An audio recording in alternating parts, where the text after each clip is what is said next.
It's April 30th, and this is the day for the surgery. And yes, it's dark out. It's not a nighttime surgery. It's at 7:20 this morning, and so I have to be at the hospital at 5:30. So here we go.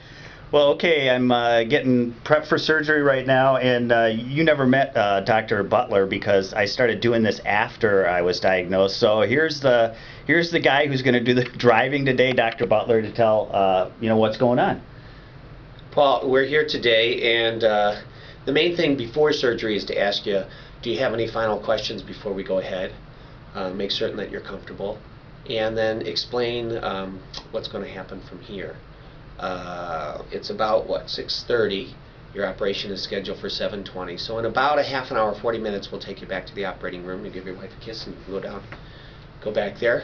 And then we'll start the operation. It'll take me, about a half an hour before you even get started, because the nurses and the anesthesiologist will be working with you to make sure you get the appropriate medications, all the safety stuff is in place, antibiotics, all that sort of stuff.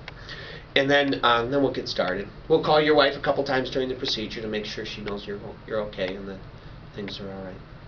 I'll come out and see your wife at about 11:30. We'll have a conversation at that point. Takes a long time for your, not too long, but you'll be a little groggy for a while, so we won't talk till later in the afternoon. I'm in my room for the next, this will be the next day and a half right now, and Brian's up here right now to tell me how the surgery, Your surgery went perfectly. Good. Yeah, we didn't have any trouble at all. The prostate looked fine. It did not look like the cancer got outside the prostate at all. Which is good. Yeah, and it did not look like it was in the lymph nodes at all. Which is good. Yeah, I was able to spare the nerves on both sides quite well. Okay, which is good again. Yeah, that's good.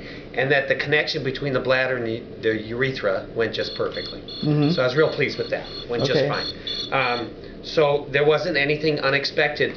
Although some of your anatomy right at the tip of the prostate where it goes down where the sphincter is was a little bit unusual. There are a lot more blood vessels than we normally see, and kind of an unusual pattern as to how that came together. That being said, though, the dissection went just fine.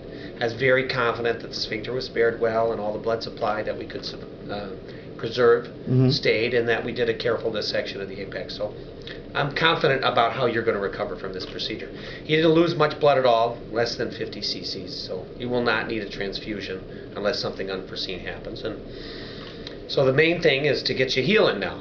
Okay, we'll get your pain under good control, and I think it's under reasonable control, but we could do a little better. The nurses have to teach you how to use the catheter. Yeah, I'm looking forward to that. We got to give you some fluids now. We are by vein, but give you a little something to get some taste in your mouth today.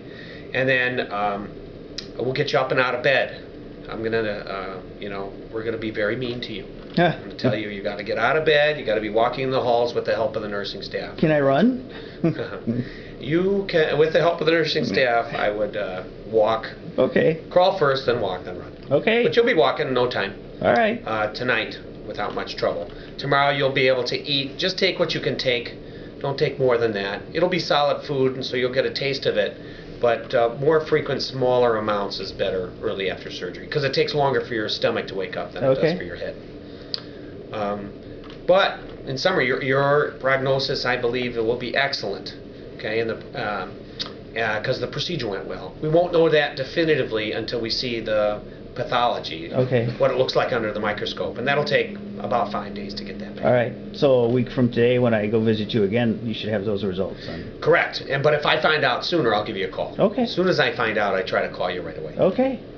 All right, good deal. Any other questions you might have? No. It's Friday, May 1st, and I'm going home today. It's like 9:30 in the morning, but I'm an active guy, and so I'm kind of bored.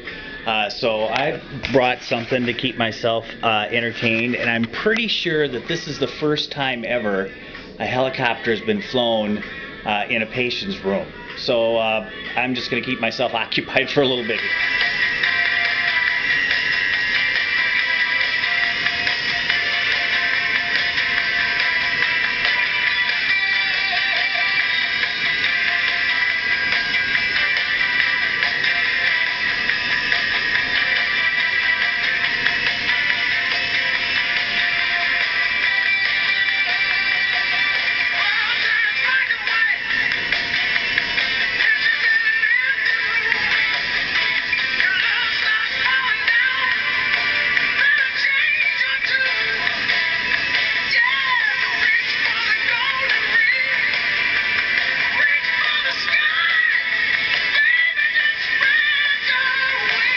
1:30 on Friday, and I'm going home. I'd hope to have a videotape of my surgery, but Dr. Butler says it's going to take a little while.